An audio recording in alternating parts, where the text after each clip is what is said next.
Good morning. Good morning bro. Ay, good morning. Sa Sabah man? Sa ba ba? Sa electric fan siguro, sa airpan ba? Ay, oo. Sige, sige. Madungog ra ko. Okay na, madumog na. Saan ka Okay. lagi, bro? Bro, kanang ipanggamit nimo nga libro bro baga naminaw ko murag wala man nimo gikuha ng title o ang pages. Wala na ako ni buhi kay magamit man ni bro inig na i-debate bro kay kung akong basahon ko ni himuon ning oran-oran social media o magsangka mi na mga CFD nga masangka nako di na ni mabantay ang maguni. So ano gihatag ang malibro mo sa strategy. Importante do na kay gibasa unya ang page ni elek hatag teksto. Kung Biblia gihatag teksto. Unya kini siya na libro. Kung mangitag ebidensya na tanan kompleto. Okay bro. Naman ko ingon bro nga palitan gamito nimo ang libro sa Protestante.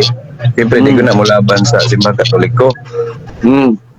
Akong pangutana bro, baka tong giingon nimo nga sa Dark Ages nga ipamatay ang mga Kristiyano sa Roma.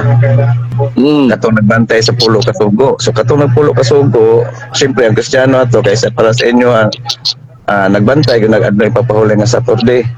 Mao gipamatay sa mga Romano. Kung saan ning tuiga ning nasa Dark Ages bro, mao ba ning 5th century to 12th century? Mao ni kutaya bro eh. Ara bro, gikan pagid sa kwan bro sa Roman Empire. Gikan sa Roman Empire. Dito na ina ato panahon na.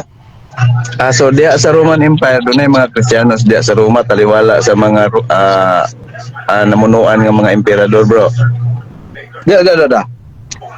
Ang Roma, parang sa Roman Empire, ang ilang gihimo mao ang paglutos sa mga katawhan sa Dios nga nagbalaan sa ipapahulay sa Sabado. Dili mo kaog kaning baboy, gilutos na. Unya, misuapay og lutos ang Roman Catholic Church. Wala siya mabasa. Okay. Sa 5th century to 12th century diha sa Roma Empire, gilutos man ka ang mga Kristiyano ana nga nagbantay sa adlay papahulay nga Saturday o dili mo kaon o kanang idili nga pagkaon. Pangutana bro, makahatag ka ba bro o kanang lig-on nga mga dokumento nga gikan sa 5th century to 12th century ngalan sa mga Kristiyanos nga namartir nga gilatos sa Roman Empire o sa Roman Catholic Church. Salamat bro. Iladong tao nga Kristiyanos naman tayo mga early fathers bisag sa 5th century na pa may mga early fathers ana. So kinsa may mga Kristiyanos bro nga ilado bro kanangalan gyud nga mamartir gipamatay kay aron documented imong giingon bro. Okay, salamat bro. Sa teksto sa Biblia na tekstong mabasa.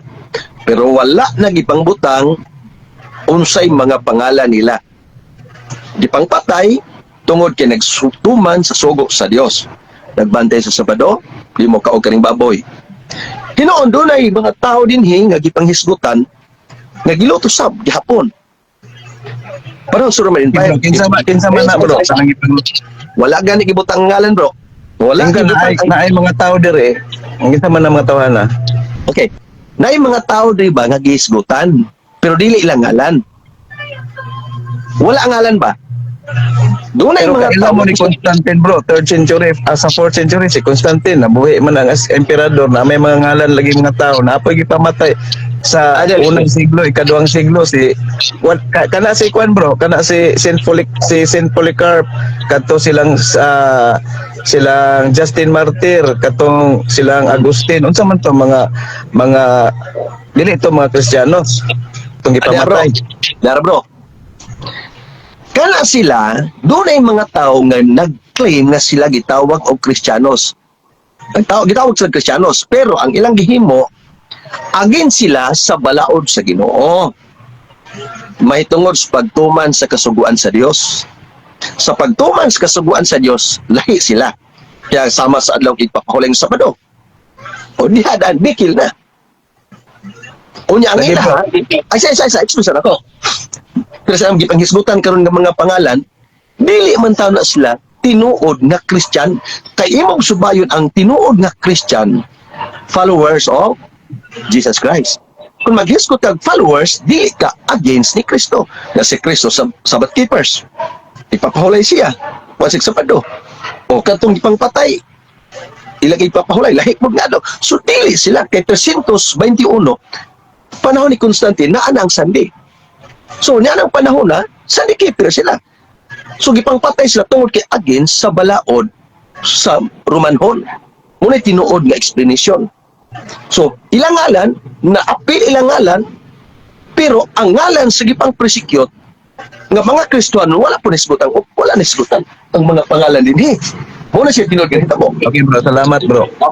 Sige bro. Matod sa inyong kauban nga katong sa debate nga 1099 nagsugod ang Katoliko.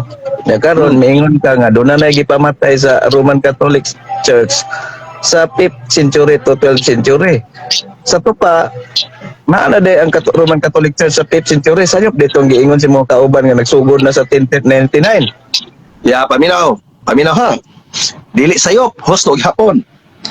Ang dakong sayop ang pagsabot ninyo. Diara. Punto numero 1. Ang 321 AD diha miabot si Emperor Constantine the Great ang pagbalaod sa adlaw ipapahulay Domingo. Okay. Ug niya ang panahon na ang kutay na siya sa Roman Empire. So ang Roman tinood ba to? Oh, tinood gihapon to. Nga naman, kay may karga man to siya gihapon, nakakarga man to siya sa history. Tinood. So di Okay, bro. Next question bro. Next, dungog pa ko nimo bro.